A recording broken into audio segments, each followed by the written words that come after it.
તો બોટાદના હળદરમાં થયેલી હિંસા મામલે હવે રાજકારણ ગરમાયું છે। આપ અને ભાજપના નેતાઓના એકબીજા પર આક્ષેપો છે। અમે ખેડૂતોના પ્રશ્ન સાંભળવા માટે ગયા હતા। ઈશુદાન ગઢવીનું આ કહેવું છે। આપ પર ખેડૂતોએ ભરોસો મૂક્યો છે। ભાજપ ખોટા કેસ કરીને દબાવવા માંગે છે। ભાજપે પણ આપ પર વળતો પ્રહાર કર્યો છે। આપ ખેડૂતોને ઉશ્કેરે છે। ઋષિકેશ પટેલનું આ નિવેદન સામે આવ્યું છે। પંજાબ અને દિલ્હીની સ્થિતિ શું થઈ છે તે બધા જાણે છે।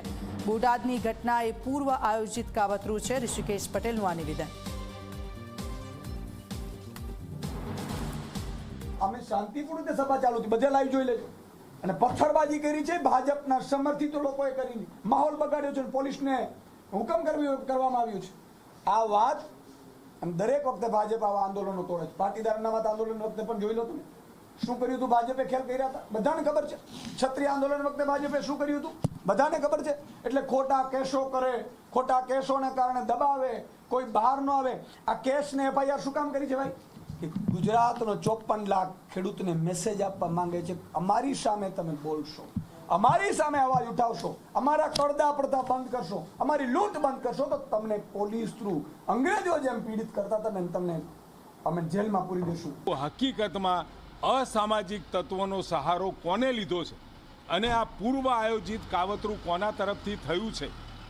હજુ દિલ્હીની બરબાદી કર્યા પછી અને પંજાબની બરબાદી અત્યારે પણ ચાલુ છે।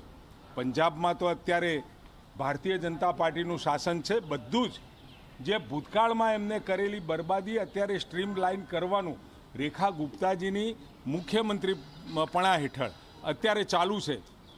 પંજાબની હાલત, દિલ્હીની હાલત જે કરી હતી એને સુધારવાનું કામ, અને કેવળ ને કેવળ દિલ્હી મુકામે એમના આપના મુખ્યમંત્રી કેજરીવાલ અને ટીમે જે પ્રકારના કૃત્યો કર્યા છે અને જે પ્રકારના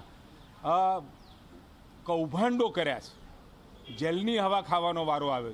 હું ચોક્કસપણે કહીશ, આ રીતની રાજનીતિ ન કરો।